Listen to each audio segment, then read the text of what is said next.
Happy Wednesday. It's very hot in Manila.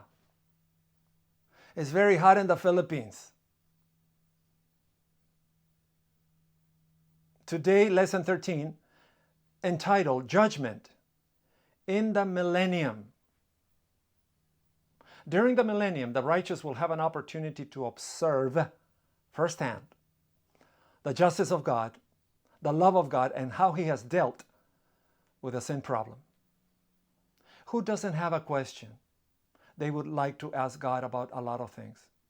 During the millennium in heaven, the redeemed get to ask the questions. If a loved one or close friend is absent from heaven, the saved has an opportunity to understand God's decision more fully, in a new way, more forcefully than ever before. Like for instance, let's say Osama bin Laden ends up in heaven because 5 seconds before he expired, he gave his heart to Jesus Christ and asked forgiveness for all of his sins. Or Adolf Hitler, when his airplane is flying, going down in flames, he repents and says, "Forgive me for my sins and the 6 million Jews that I killed." I don't think so. I don't think that's going to happen. But what if they end up in? Well, during the 1,000 years, those questions can go back and forth with God. The scripture for today is Revelation 21:2. And I, John, saw the holy city, the new Jerusalem. There you go. It doesn't say the new Washington, the new Los Angeles, the new San Francisco, the new Manila. The new Jerusalem will descend on the Mount of Olives. The Bible is clear. God has spoken. So in order for the Mount of Olives to exist, there has to be a Jerusalem.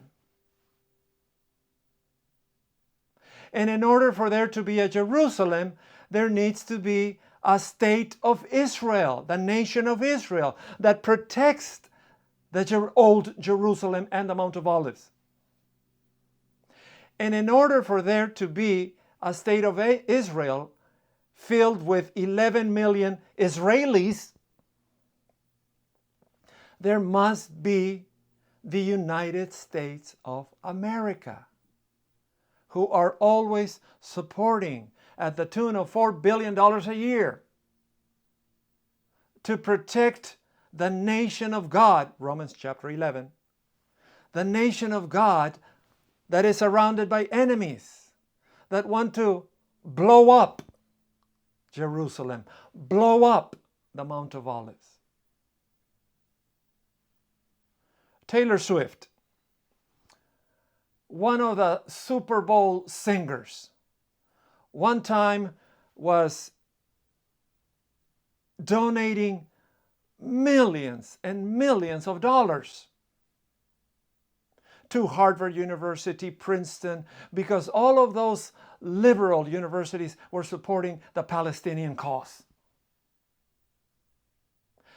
She was not speaking against the Palestinian terrorist Hamas.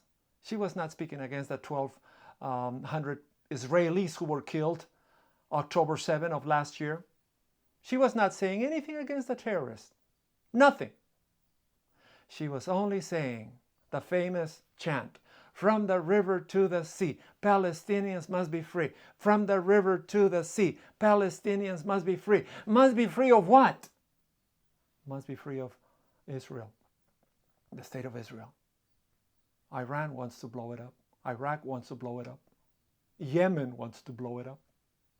From the river to the sea, Palestinians must be free. No, sorry to break it to you, my friends, that's not going to happen, because prophecy says very clearly, I saw the holy city, the new Jerusalem, coming down from God out of heaven, prepared as a bride adorned for her husband. There will be the wedding of the Lamb. Jerusalem will prevail. Israel will prevail. The United States will continue protecting Israel.